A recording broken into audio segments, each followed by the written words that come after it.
What are we looking at here, Rick? Oh, here's your window sticker off this '08 Corvette. It's a 6.2 liter, says 436 horsepower. It's an automatic, the paddle shift 6-speed. EPA is rated at 15 city and 25 on the highway. Alright, so how much horsepower did we just add by putting the turbos on it? We add about 200 horsepower to it. Okay. And so the car's a whole lot more fun to drive. So obviously that you got to throw that mileage rating out the window, right? Oh, well, you know, that's not completely necessary. So we'll go drive this car and see what we picked up on mileage.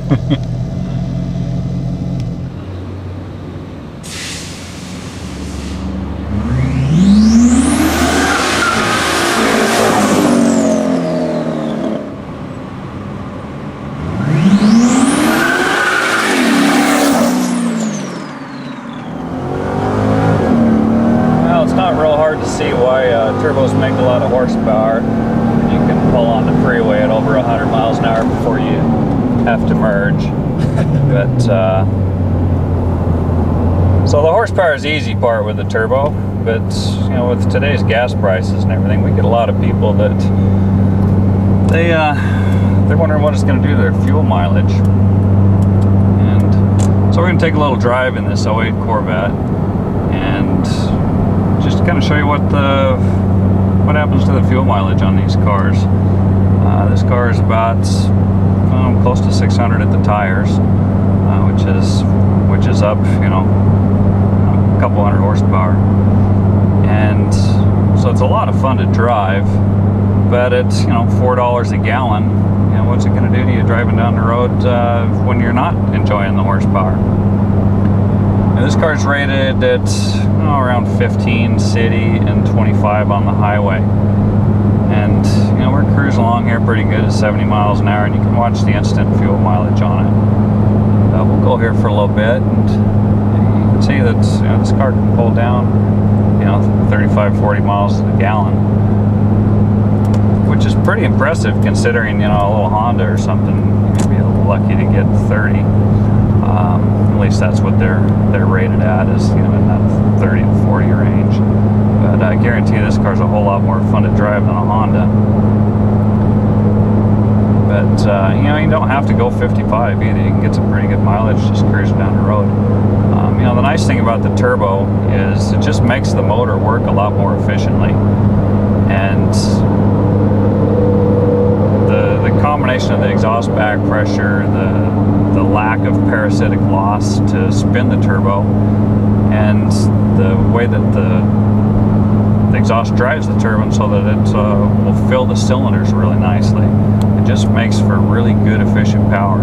You almost have to drive it to understand the power that you get at quarter throttle is absolutely amazing. You know, you'd have to be 3/4 throttle or more to get that kind of power out of a stock engine. So you don't put your foot in it. Very rare that you have to downshift, especially if you're driving a truck. You take a 5.3 Chevy truck or something. If you're pulling a trailer, have you ever done that? Yeah, you'll see that thing is downshifting and running in second gear more than it's running in overdrive, and they'll consume massive amounts of fuel just because your RPMs are so high to get the power out of it. Your foot's always on the floor. You put the turbo on those trucks, and all of a sudden you're climbing stuff at 70 miles an hour in overdrive at quarter throttle that you're having a hard time pulling in second gear with the thing to the floor before. You know, you can get a big increase in mileage.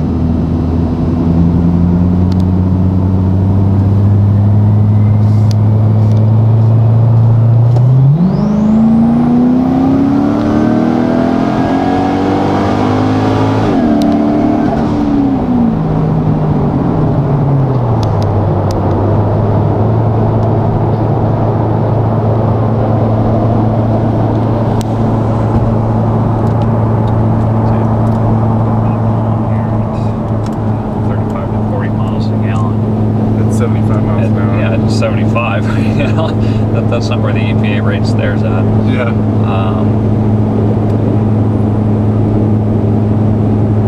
But yeah, it's kind of hard for some people as well. It's like, well, how can you get more horsepower and get better mileage? Because they're not used to that.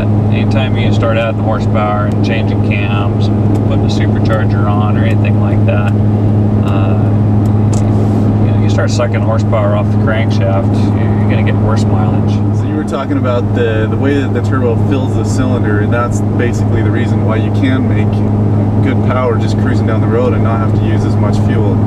Is that right? Yeah, it's the car is able to make more efficient power with the turbos on there. Obviously, when they're making a lot of boost, you're making very efficient power. But even when you're just driving down the road, the way the turbo restricts the exhaust a little bit, you almost get an EGR effect out of it. But it also, at the same time as doing that, it is pushing air into the engine, and it's kind of a phenomenon how it all works together. But it results in better fuel mileage. As long as you're not putting your foot into it. Obviously, if you stab your foot into there and start making 600-700 horsepower, you're gonna obviously be making horsepower and having to supply the fuel to go along with that horsepower.